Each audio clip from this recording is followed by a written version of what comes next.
नमस्कार दोस्तों, मैं देवानंद यूपी पीसीएस कर्तव्य पथ के चैनल पर आप लोगों का स्वागत करता हूं। देखिए, एक छोटी सी वीडियो बना रहा हूं। उसके पीछे कारण ये है कि आप लोगों के बहुत सारे मैसेज आ रहे हैं कि इस लास्ट वीक में क्या करना है। तो उसके लिए आप लोगों के लिए एक मैसेज है, उसे ध्यान से सुन लेना और इस वीक में इसको फॉलो जरूर करना। यकीन मानना, आपने जो पूरे साल मेहनत की है वो आपकी रिजल्ट में कन्वर्ट हो जाएगी। ठीक है, तो देखिए, सबसे पहला मैसेज क्या है। पहला मैसेज ये है कि मार्केट में बहुत सारे मल्टीपल शॉर्टकट्स आ गए हैं, पीडीएफ की फॉर्म में, वीडियोस की फॉर्म में, और वो दावा कर रहे हैं कि आप पूरे एक दिन में एक सब्जेक्ट रिवाइज कर लोगे। यकीन मानना, इस लास्ट टाइम पे आपको किसी नए सोर्स की तरफ नहीं जाना है। तो ध्यान रखना, इन पीडीएफ की तरफ आपको नहीं जाना है। बिग नो, आपको ये सिर्फ गुमराह करेंगी। तो कोशिश करना इनसे दूर रहना। न किसी वीडियो न किसी पीडीएफ से रिवीजन करना। आपको रिवीजन करना है तो सिर्फ और सिर्फ अपने नोट्स से करना है।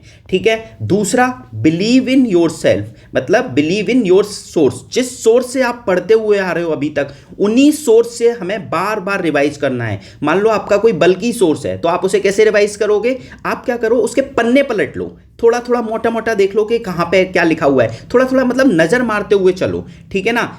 तो ध्यान रखना, अपने ही सोर्स से पढ़ना है और यकीन रखना है कि यहीं से क्वेश्चन आएगा, किसी और सोर्स से क्वेश्चन नहीं आएगा। इसलिए जब आप ये यकीन रखोगे तो ऑटोमेटिकली जो मार्केट में पीडीएफ फ्लडेड हो गई हैं उनसे आप दूर रहोगे। ठीक है, तो बिलीव इन योर सोर्सेस दूसरा मैसेज है, याद रखना, वेरी वेरी इंपॉर्टेंट। तीसरा, स्टैटिक वर्सेस करंट। अब देखिए, हमेशा ध्यान रखना, जो लोग बार बार पेपर निकालते हैं वो स्टैटिक से निकालते हैं, उनका स्टैटिक पार्ट सबसे ज्यादा स्ट्रांग होता है। और आपको भी ध्यान रखना है, पेपर अगर निकलेगा तो सिर्फ स्टैटिक पार्ट से निकलेगा। आप ओवरडू मत रखना करंट को। लास्ट वीडियो में मैंने आपको क्या बताया था कि आपको 70% स्टैटिक पढ़ना है, 30% करंट पढ़ना है। ठीक है, सॉरी, लास्ट वीडियो में मैंने आपको 60 और 40 का रेशियो बताया था कि 60% आपको स्टैटिक पढ़ना है, 40% करंट पढ़ना है। लेकिन ये अब चेंज होकर 70-30 कर लेना। लास्ट में देखो, आपको स्टैटिक बार बार रिवाइज करना है, तो 70% टाइम स्टैटिक को देना, 30% टाइम करंट को देना। वेरी वेरी इंपॉर्टेंट, याद रखना, स्टैटिक से पेपर निकलता है। ठीक है। अब एक और चीज ध्यान रखनी है कि अगर हम करंट पढ़ रहे हैं तो कौन से मंथ को ज्यादा टारगेट करें। तो याद रखना, मई, जून, जुलाई, इन 3 महीने का करंट अफेयर आपको बहुत अच्छे से करके जाना है। यहां से आपको 60 से 70% करंट अफेयर मिल जाएगा। कहां? 60 से 70% करंट अफेयर आपको इन 3 महीने से मिल जाएगा। तो पूरे साल का आपको पढ़ना है, नो डाउट। लेकिन जब लास्ट मंथ रह जाता है, लास्ट वीक रह जाता है, तो आपको कहां इन 3 महीने का करंट अफेयर बहुत अच्छे से करके जाना है। ठीक है। अब इसके अलावा देखिए, जो घटनासार आती है, आई दृष्टि बुक आती है, उनके स्टार्टिंग में 1 लाइनर दिए होते हैं पूरे साल के, तो आपको वहां से करने हैं। अगर आपकी उसके पास पीडीएफ नहीं है तो आप टेलीग्राम चैनल ज्वाइन कर लेना, वहां पे मेरी पर्सनल आईडी होगी, वहां पे आप मुझे मैसेज कर देना, मैं आपको उसकी पीडीएफ सेंड कर दूंगा। ठीक है। तो कौन कौन से मंथ टारगेट करने हैं, याद रखना, मई, जून, जुलाई, वेरी वेरी इंपॉर्टेंट। इसके अलावा फिर भी आपके पास जो भी टाइम बचता है उसमें आपको क्या करना है, उसमें आपको यूपी पीसीएस के पीवाईक्यूज के सॉल्व्ड पेपर लगाने हैं।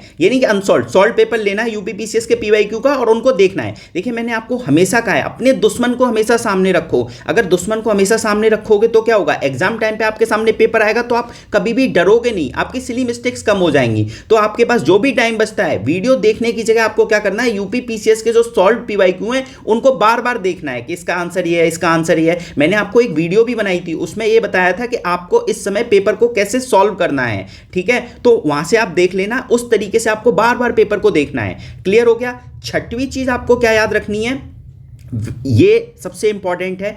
इस समय बहुत सारे लोग रात रात भर स्टडी कर रहे होते हैं और दिन में सो जाते हैं। तो याद रखना, दिन में नहीं सोना है और रात भर जाग के स्टडी नहीं करनी है। टाइम से सोना है, सुबह जल्दी उठना है और दिन में नहीं सोना है। दिन में नहीं सोने का मतलब ये है, इस समय आपको क्या करना है कि जिस समय हमारा एग्जाम होगा 9:30 से 11:30, उस समय आपको बिल्कुल भी नहीं सोना है। ठीक है, बिल्कुल भी नहीं सोना है। वेरी वेरी इंपॉर्टेंट, क्योंकि देखो, अगर आपको उस समय सोने की आदत होगी तो एग्जाम में भी नींद आएगी, उससे आपकी प्रोडक्टिविटी हैम्पर करेगी, सिली मिस्टेक के चांसेस बढ़ जाएंगे। तो याद रखेंगे, दिन में नहीं सोना है और रात भर जाग के इस समय ज़्यादा स्टडी नहीं करनी है। ठीक है, सातवां पॉइंट क्या है, देखो रिवीजन रिवीजन रिवीजन, जितना ज़्यादा रिवाइज करोगे वो आपको सबसे ज़्यादा काम करेगा। अब रिवीजन कैसे करना है, छोटे छोटे स्लॉट्स बांट लो, 40 मिनट के स्लॉट्स बांट लो या 1 घंटे का एक स्लॉट्स बांट लो। 1 घंटे में आपने हिस्ट्री पढ़ ली, फिर उसके बाद 1 घंटे पॉलिटी पढ़ लो, 1 घंटे साइंस पढ़ लो, 1 घंटे इकोनॉमी पढ़ लो, 1 घंटे एनवायरमेंट पढ़ लो। ठीक है, उसके बाद बाकी के टाइम में करंट अफेयर पढ़ लो। तो